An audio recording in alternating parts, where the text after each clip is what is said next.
Turn them back on now. Her voice cracked like a whip through the dusk air. But I didn't flinch. I stood there, arms crossed over my neon yellow safety vest. The blinking LED on my hard hat casting a faint red glow across the face of the woman in front of me. Blonde bob, flawless makeup, Lululemon activewear more expensive than my monthly rent.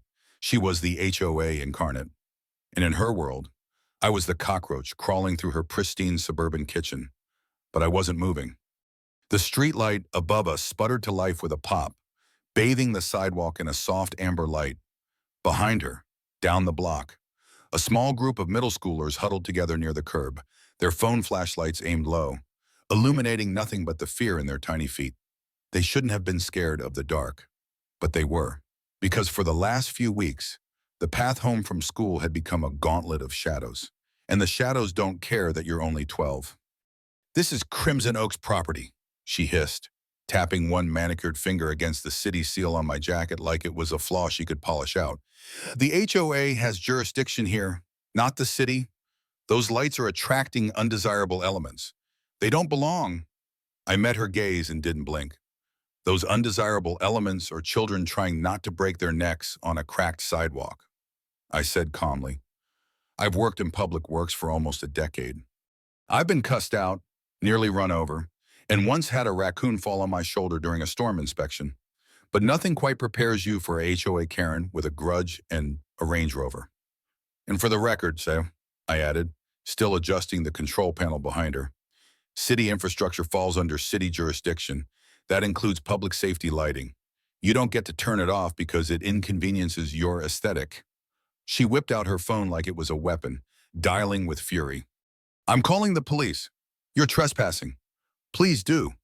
I said, "Officer Reynolds is the one who called me in the first place.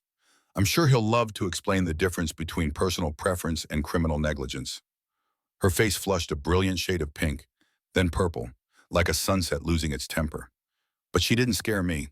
What scared me were the kids, those same kids behind her using their phones as torches to avoid stepping into cracks they couldn't see. What scared me was what could happen if one of them fell, or worse. What scared me was that someone like her, someone with enough clout and just enough forged paperwork, could override a system meant to keep people alive. But let me rewind, because this story didn't start with her tantrum under the newly relit streetlight. It started 3 weeks earlier, in a windowless office with peeling linoleum and a coffee machine older than my career. My name's Mike Donovan. I'm the city's electrical grid supervisor. Fancy title, but most of my job is glorified adult babysitting, chasing down broken transformers, signing off on permits, updating maintenance schedules, and making sure nobody electrocutes themselves at the annual fall festival. It's not glamorous, but it's honest. And until recently, I thought it was the kind of job that kept the world quietly running in the background. No fame, no danger, just wires and numbers. That Wednesday morning is like any other. Coffee that tasted like regret, inbox overflowing, a mild headache from too much screen time and too little sunlight. Darlene, the dispatcher, popped her head into my office like she always does when something smells funny. Another call from Crimson Oaks. She said, "Mom, third one that week." I rubbed my eyes. Same section, Maple Avenue. A mom said her kid nearly got clipped by a car. No lights for 3 blocks. I clicked over to the grid monitor. Everything looked fine. Power was flowing. No reported outages. The system showed nothing wrong, which was its own kind of problem. Could be dead bulbs, I muttered. But all at once, unlikely. "I'll check it out," I told her. "Maybe it's a localized failure." The mom said she called the HOA already. No one answered. Of course they didn't. HOAs don't answer when there's no complaint about mailbox paint or lawn length. They enforce control, not service. By the time I rolled into Crimson Oaks that afternoon, the sun was beginning to dip behind the rows of perfectly trimmed trees. It was exactly the kind of neighborhood you'd expect pristine lawns, houses that looked copy-pasted from a luxury catalog, and signs, so many signs telling you what not to do. No basketball hoops, no overnight parking, no sheds, no fun. It wasn't a neighborhood. It was a curated museum of suburban delusion. But something felt off the moment I stepped out of the truck. Even in the fading daylight, the poles were dark. I opened up the first control panel. That's when I saw it, an unauthorized manual override. It wasn't city issued. It wasn't on our plans. Someone had installed a physical kill switch. My blood ran cold. These aren't just lights. These are part of a city-wide safety net. Touching them without authorization is like playing doctor with a chainsaw. As I moved down the block, I saw the pattern repeat. Override after override, bypass after bypass. Someone had deliberately sabotaged city infrastructure. Not to protest, not in rage, but out of personal inconvenience. That's when I met Jen. She came around the corner with a stroller, a toddler asleep inside. She saw my vest and her face lit up not in relief, but in desperate, exhausted hope. "Are you here about the lights?" she asked. "Yes, ma'am." "Mike Donovan, City Electrical. Can you tell me what's been going on?" She introduced herself, Jen Martinez, new to the neighborhood. "The lights used to work fine, but for the last month, they shut off every evening around 6:30. My nephew twisted his ankle last week. He couldn't see a damn thing on the path." She pointed toward the middle school at the edge of the development. "There's no sidewalk on the other side of the fence. This is the only safe route." I nodded grimly. "System shows power flows normal. Someone's manually interfering." "I bet it's the HOA," she said immediately. "Our president, Patricia Harrison, she's been complaining for months about the lights shining into her sunroom." Right on cue, the universe handed me confirmation. A black Range Rover pulled up, its tinted windows screaming money and menace. The driver stepped out, and it was her, the Karen, the HOA president, the human embodiment of a noise complaint. "Excuse me," she said with practiced warmth. "Is there a problem with our lights? I clocked that word. "I'm Mike Donovan, City Electrical. I'm conducting an inspection following several safety complaints." Her smile tightened like a noose. "Ah, yes. Energy Conservation Initiative. We've implemented a dimming policy to reduce our carbon footprint." Jen let out a small scoff. I kept my voice level. "That would be admirable if it were true. But these are city-maintained lights. Manual overrides are unauthorized and dangerous." Patricia's eyes narrowed. "We contracted Highland Electric for routine maintenance." Perhaps they misunderstood the request. Then she turned to Jen like a switchblade. "Jennifer, I believe your patio extension permit is up for renewal next week. You might want to check the deadline." Jen stiffened. "I should go," she whispered. "The baby needs a nap." And just like that, I saw it all. The power wasn't in the lights. It was in the silence. Patricia didn't want darkness. She wanted dominance. She wanted a world where her word became ordinance, where a flick of her wrist could unmake reality. But what she didn't realize was that she'd picked a fight not just with one city worker, but with the entire framework of law, ethics, and public safety. And I don't care how many zeros are in your property value, nobody gets to plunge children into darkness just to get a better night's sleep. I wasn't about to let that happen. Not on my grid, not on my watch. The switch had been flipped. But not the one on the light pole, the one in me. The next morning, I didn't go straight to the office. Instead, I drove directly to Highland Electric. No appointment, no courtesy call, just a steel thermos full of burned coffee and the kind of quiet, simmering anger that makes you walk a little faster and talk a little slower.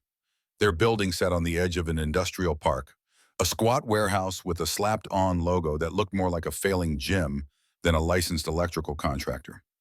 I stepped into the front office, greeted by a sleepy receptionist whose mascara was working overtime. I asked to speak to someone in charge, and after a few minutes flipping through a Rolodex, I kid you not, they sent me to a project manager named Doug. Doug was one of those guys who wore a button-down shirt that hadn't seen an iron since the recession and a Bluetooth headset he didn't need. He greeted me with a smile that tried too hard to say professional, but ended up landing somewhere between guilty and hungover. "Crimson Oaks," he said, eyebrows raised like I'd asked him about a bad date. "Yeah, we did a job there about 4 weeks back." "Did the city authorize that work?" I asked. He hesitated. "Just long enough to confirm my suspicion." "The paperwork looked legit," he said eventually. "Had the city seal, permit numbers. The whole thing. We assumed it was good." "You assumed," I repeated, slower this time. "Doug, you installed manual overrides on city infrastructure. You bypassed our safety protocols with no verification. That's not a clerical error. That's a liability bomb with a countdown. Doug exhaled and ran a hand over his thinning hair. Look, man, we didn't know. She made it sound urgent events. Energy conservation. She flashed credentials. Some advisory role her husband holds. The contract was signed by the HOA board. Send me everything, I said. Work orders, emails, documentation, everything. If Highland wants to keep its license, you'll cooperate fully. He nodded stiffly. You'll have it by the end of day. I left with my jaw tight, phone buzzing in my pocket. It was Darlene. Mike got another one from Crimson Oaks. Resident tripped on a curb last night. Twisted ankle, bruised hip. Path was pitch black. I'm handling it. I said, already turning onto the freeway.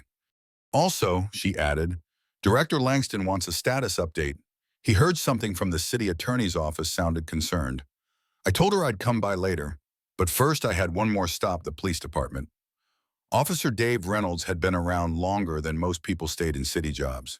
We shared donuts once a quarter and occasionally a grumble about potholes or permits. He met me with his usual dry grin, sitting behind a desk that could qualify as a historic landmark. Mike, you look like you're about to unplug the whole grid. I said, dropping a folder onto his desk. Crimson Oaks, unauthorized streetlight modifications, kids nearly getting hit, HOA involvement, fake permits. Sound fun yet? Dave leaned back, chewing his pen cap. Harrison Bingo, he let out a long whistle. She's the HOA president. Right. Married to that guy on the advisory board for public safety. Correct. No authority. Just a fancy title in a neighborhood built on scare tactics. Dave flipped through the folder. We could hit her with property tampering. But she'll spin it, say she acted on behalf of the community. Lawyers will drag it out. Meanwhile, I said, kids are walking home in the dark. That's not theoretical. Dave, it's happening. He nodded slowly. I'll talk to legal. Maybe get a cease and desist drafted. But Mike, don't do anything stupid. Let the city handle it. That night, I did the opposite of that. At 6:00 p.m., I was parked 2 blocks from the Crimson Oaks walking path, tools in the back, work order in hand, legit this time. As the sky darkened, I watched the streetlights stay dead, like corpses mounted on poles. I worked fast, gloves on, replacing the tampered control boxes with city-issued ones.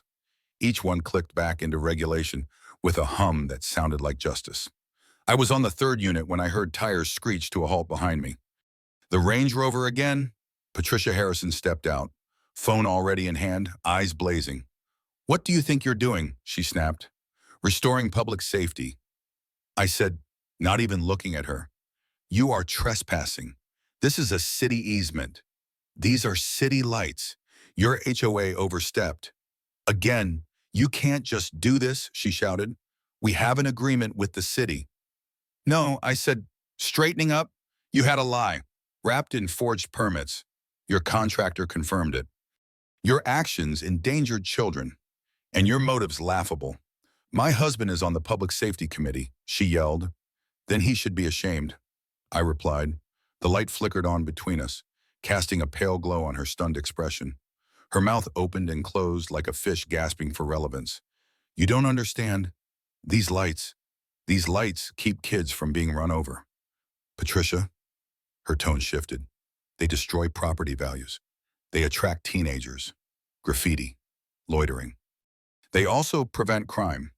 I said, and if a kid had died out here, that would have been on you. For a moment, just a second, something flickered in her face, doubt, maybe even fear. But then it was gone, buried under layers of practiced contempt.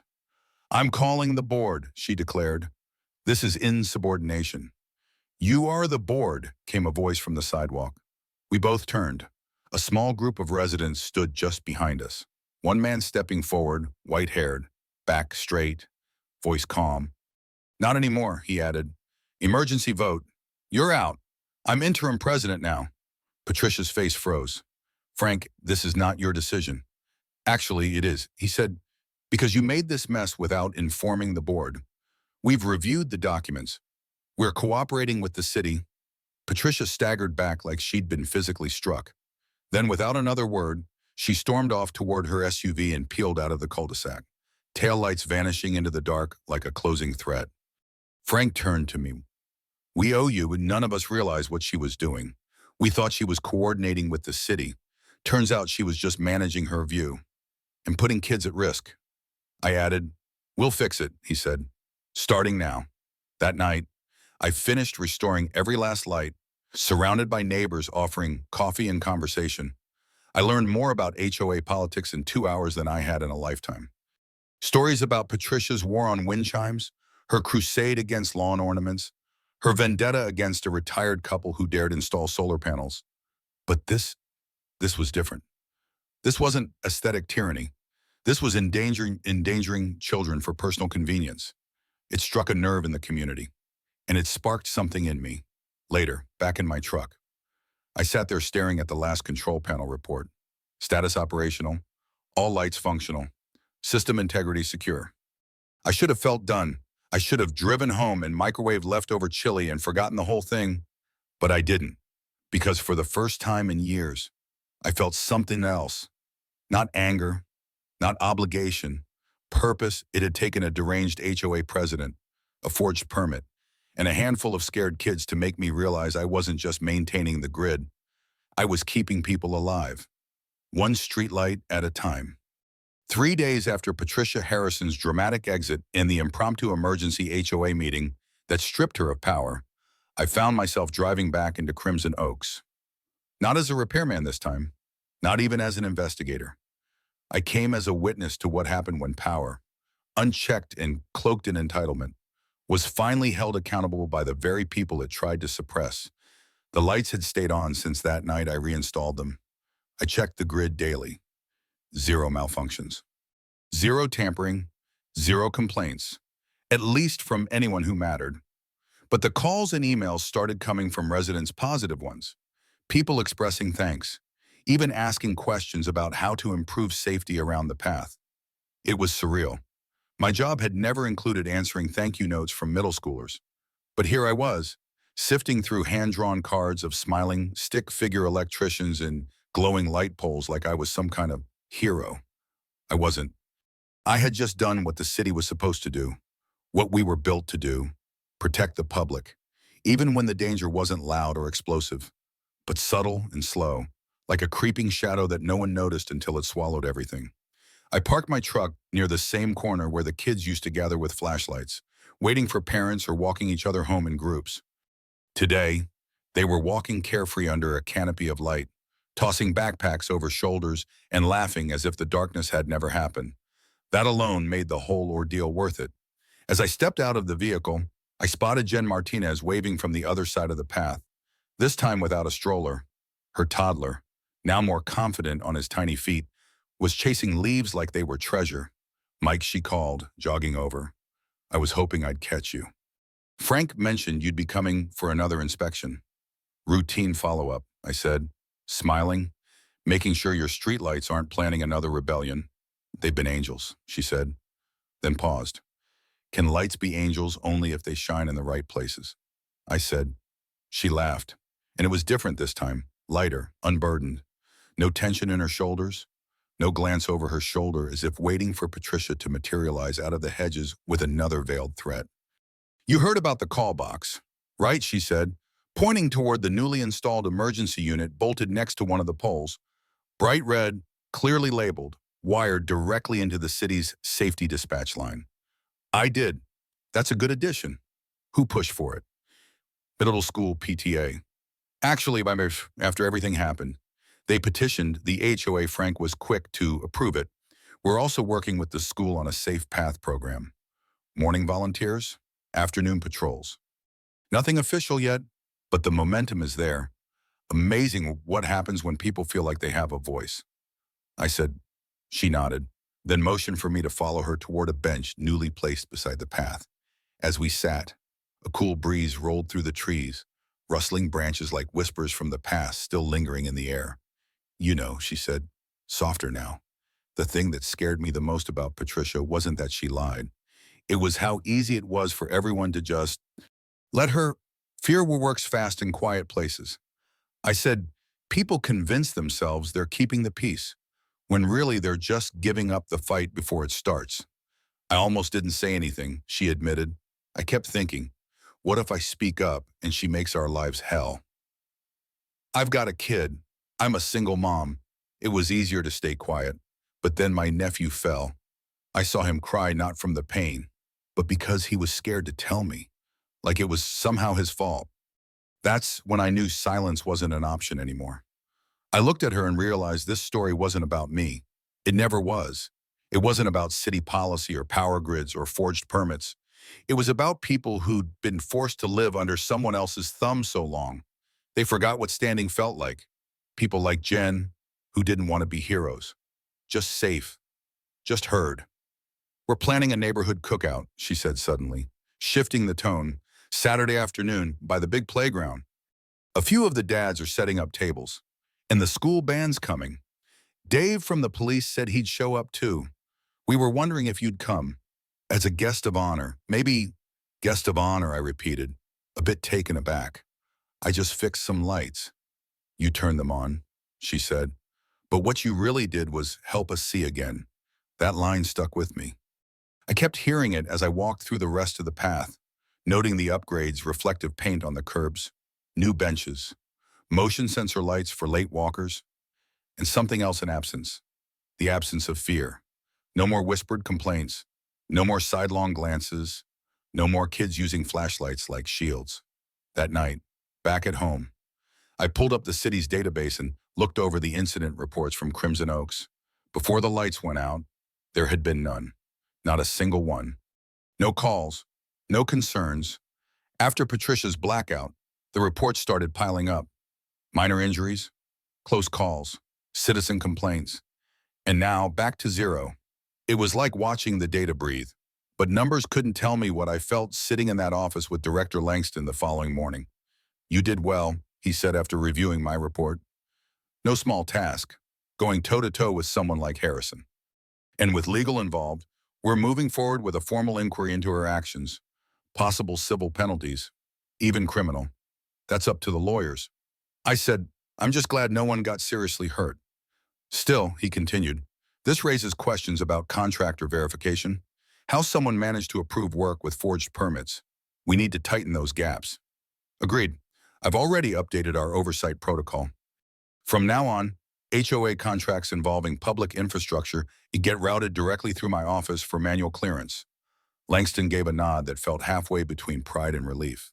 And Mike, he added, you ever think about applying for the Regional Infrastructure Committee? I think you've proven you're ready for more than just maintenance. I'll think about it, I said. But truthfully, I already had. Saturday arrived with a clear sky and the smell of grilled hot dogs curling through the air. The Crimson Oaks playground was transformed, banners flapped gently in the breeze. Kids ran free under the freshly powered lights even in daylight, and laughter filled every corner of the park. I arrived a little late, unsure if I even belonged there.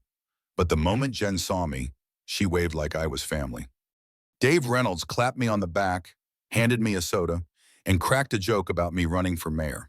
Frank Mercer gave a short speech, simple, honest, and surprisingly moving.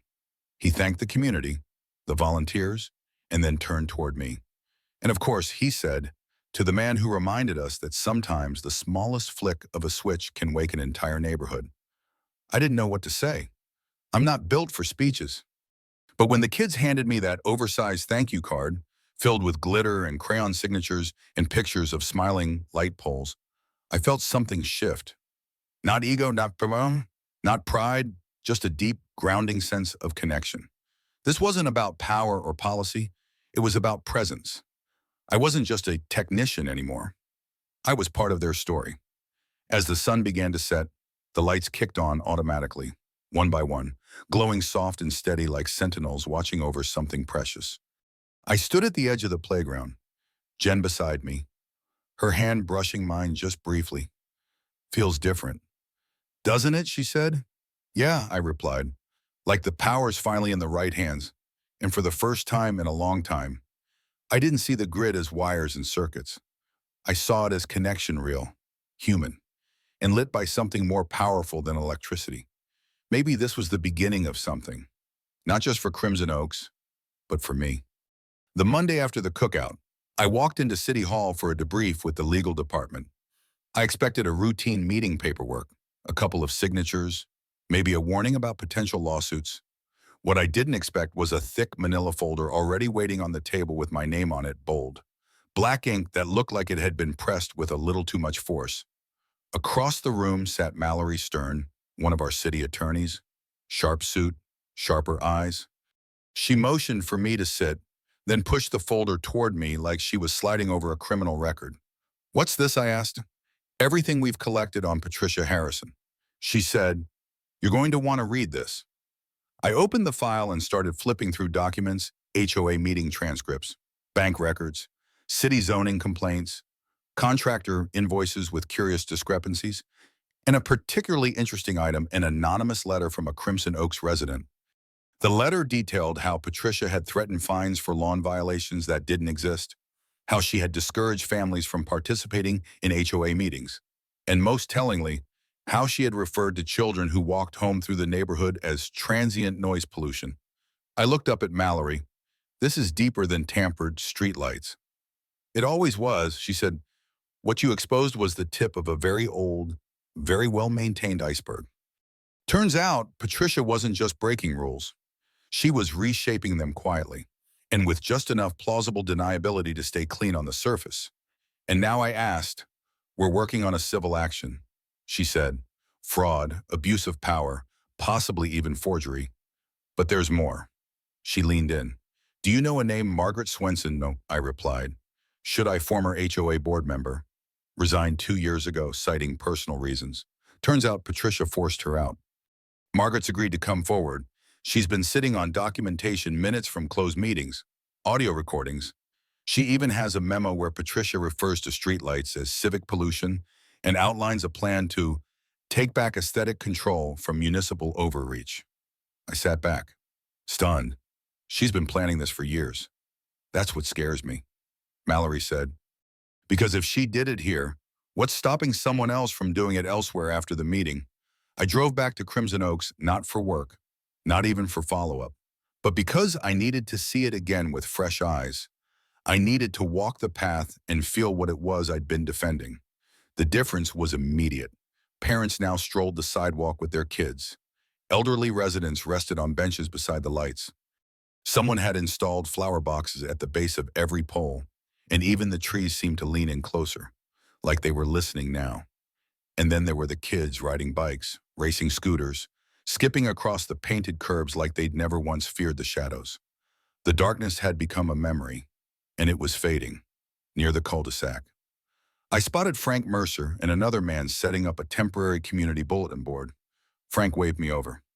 "Mike," he said, "just the guy we were hoping to see. This is Russell, our new treasurer. We're putting up a real-time communication board, meeting announcements, updates, that kind of thing. No more secret HOA agendas," I asked. "Not if we can help it." Russell chimed in. "Transparency is our new motto. We've also hired an external compliance auditor to review everything Patricia pushed through the last 3 years." "Smart move," I said, then paused. "Listen, there's something you should know. The city's legal team is preparing formal action. There might be subpoenas. Interviews, some of your residents may be called in." Frank nodded. "We figured, and we're ready. People are tired of being ruled by fear disguised as order." As I walked back toward my truck, I saw something that made me stop cold. On the side of one of the houses, freshly painted in red spray paint, were the words, "Bring back the old HOA." It was messy, rushed, and poorly done, but the intent was loud. I knocked on the door of the home next to it. A woman answered, nervous eyes peeking from behind the chain lock. "You okay?" I asked. "Did you see who did it?" She shook her head. "It happened last night. We heard a car, then laughter, then the spray." "Did you report it?" Frank said he would, but people are scared. Patricia still has friends around here. The ones who liked how she ran things, they're not happy with the changes. I looked back at the vandalism. This wasn't over. Not by a long shot. That evening, I got a call from Darlene. "Mike, someone tried to access a utility panel near Crimson Oaks. Same section. Unauthorized keycard scan." My stomach dropped. "Did they get in?" "No. The system flagged it and locked them out. But they tried at 2:14 a.m. Want me to alert the police?" "Already on it." I said, grabbing my keys.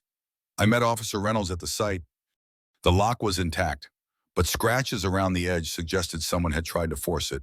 Nearby, we found fresh tire marks and cigarette butts, menthols. Patricia had smoked menthols.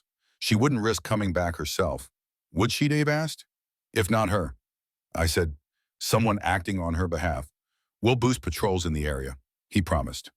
But Mike, you might want to watch your back too. 2 days later, I received a letter in my city mailbox. No return address. Inside was a single sheet of paper with typed text. You should have stayed in your lane. There are bigger lights than yours, and they don't appreciate being switched off. I held the note for a long moment, then passed it to Langston and Mallory. They logged it, filed a report, and offered me temporary reassignment to a different zone. I declined. I wasn't going anywhere. This was bigger than a job now. It had become personal. Not just because someone was threatening me, but because the people I'd met in Crimson Oaks deserved someone who wouldn't blink first. That weekend, I attended the next HOA meeting. This time, it was held in the open, under a tent near the playground, with every chair filled. Residents asked questions, volunteers presented improvement proposals, kids handed out lemonade. It felt like a community reclaiming its breath. But then, just as the final agenda item was being read, a loud engine revved in the distance. A black pickup truck tore down the street, and from the passenger window, someone hurled a brick toward the meeting tent. It missed the crowd, but shattered a light fixture beside the path. People screamed, children ducked. The truck peeled off into the trees. I ran to the broken fixture. It was one of the new motion sensors, completely destroyed. That was a message. Frank said, joining me. They're not done yet. No, I replied, heart thudding in my chest.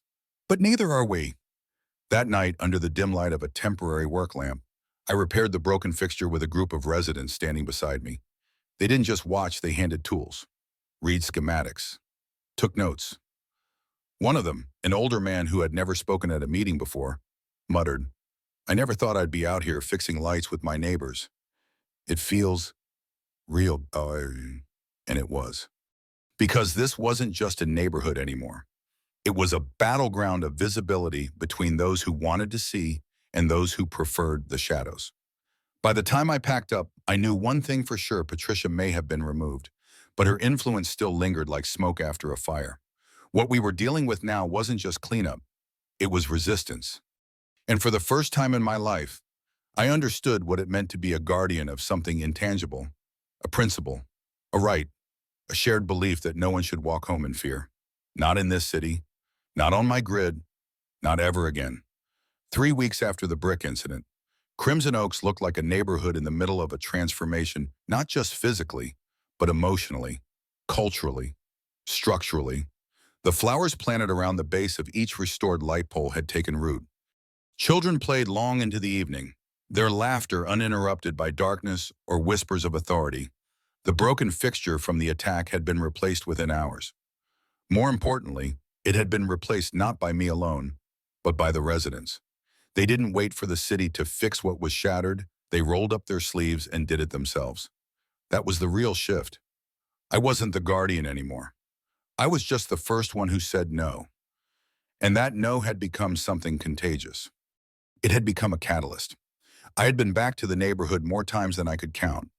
Some visits were work-related, sure, but most weren't. Sometimes Jen would call, asking about future plans for energy-efficient upgrades or solar pilot programs. Sometimes Frank would invite me to listen to proposals for community grants. But sometimes I just showed up without a reason, without my tools. Just as someone who wanted to see what light looked like when people were no longer afraid of being seen. One late Thursday afternoon, I found myself sitting on the bench near the eastern edge of the path, sipping coffee from a paper cup handed to me by an elderly woman who had once told me to park that noisy truck somewhere else. Now, she waved when she saw me, called me by name, told her grandkids I was the guy who kept the dark things away. I never told her that the dark things weren't monsters. They were policies, people, misused trust. She didn't need to know that. What mattered was that she now walked this path every evening with her cane and her small dog without glancing over her shoulder. That evening, Jen joined me again. She sat close this time, closer than before. Her son Leo, I had learned was now in preschool. She told me how he had learned the word electrician and had started pointing to the poles and saying, "Mike did that." I laughed and told her I'd better live up to the legend. Then she said something that caught me off guard. "You know, Patricia put her house back on the market again." "Again?" I asked. "She pulled it before." "Yeah." Jen nodded. "Right after the legal notice came in, but she held on to it. Until last week, now it's back up. Price slashed. And rumor is she's leaving the county. She still have supporters here. A few," she admitted, "but not the way she used to. People are starting to talk, really talk, for the first time, about everything, about how they let her silence them, about what they need to do differently next time. That's what light does," I said quietly. "It shows you what's been hiding in the corners." A few days later, I was invited to a panel hosted by the Regional Civic Association. Topic: infrastructure as community equity. It was supposed to be a dry policy discussion, but word got out about Crimson Oaks, and suddenly the panel became a Q&A about streetlights, HOA politics, and neighborhood power dynamics. I was asked to share what happened, so I did. Not the edited version, not the clean one. I talked about fear, about silence, about the way control seeps into everyday life under the disguise of order. I talked about Patricia, yes, but more about Jen, about Frank, about a group of kids who lit up a path just by refusing to stop walking it. When I finished, the room was quiet, not awkward, not indifferent, just processing. And then they clapped. A few approached me afterward, asking how to audit their own neighborhoods, how to check their infrastructure. One man asked how he could convince his HOA to hold public safety meetings. That's when it hit me this story wasn't isolated. Crimson Oaks was just the first fuse. The city decided to launch a new initiative, Safe Streets, Shared Light, a program designed to audit and upgrade lighting in residential zones, especially those with HOA involvement. I was tapped to consult, then asked to lead. I accepted, not because of the promotion or the title, but because I had seen what happened when no one watched the switches. Darkness doesn't descend in a single act. It flickers. It dims slowly. It tests how little you'll accept before you push back. Now we were pushing back. Citywide, back in Crimson Oaks. The Safe Path program became permanent. High school students volunteered as afternoon guides. The benches were repainted by local artists. One mural now stretched across the retaining wall near the school path, children walking through a tunnel of light, with the words, "We deserve to be seen." I attended the unveiling, trying to blend into the crowd. Jen didn't let me. She pulled me to the front, next to Leo, who was now taller and talking a mile a minute about something involving rocket ships and laser lights. Frank gave a speech. So did a city council member. Then, to my horror, Jen handed me the mic. I didn't prepare anything, but I didn't need to. I looked at the kids sitting on the grass, at the families gathered under a sky that no longer felt heavy. And I said this: sometimes we think our jobs don't matter. That what we do behind desks or in trucks or on ladders isn't important. But it is, because infrastructure isn't just metal and circuits. It's what carries trust. It's what says, "We care about you, even when no one is watching." You shouldn't have to fight for light, but if you ever do, I hope someone stands with you. Someone who sees what you see and refuses to turn away. They applauded, but what mattered more was what came after. A small boy came up to me, maybe 9 years old, and said, "Are you the man who turned the lights back on?" I said yes. He said, "Thanks." My sister was scared to walk home. She isn't anymore. That was it. No award could have meant more. A week later, I finally framed the cease and desist letter, the one we'd served Patricia. I hung it in my office beside the blueprint of the Crimson Oaks grid. Not as a trophy, but as a reminder. Power doesn't come from switches. It comes from saying enough. Saying not here. Saying no more darkness. Not while I'm standing. And now I walk the city differently. I look up at every light pole. I listen to every resident who tells me something feels off. I remember names, not just addresses. And sometimes I go back to Crimson Oaks, not because I have to, but because I want to, because it reminds me why I started. Because there's a little boy named Leo who still shouts Mike every time he sees me from across the playground. And because somewhere along the way, I stopped seeing my job as fixing what's broken, I started seeing it as protecting what's working. That's a different kind of voltage. One that doesn't fade. One that keeps you burning even when the grid's intact. So yes, I still drive the same truck. I still carry the same tools. But now, every time I turn a light back on, I wonder who's waiting for it. Who's been walking in the dark, hoping someone's paying attention. And I remind myself it only takes one light to make someone feel safe again. One person to refuse the blackout. One neighborhood to say we see each other. And that's where change begins. With light, always.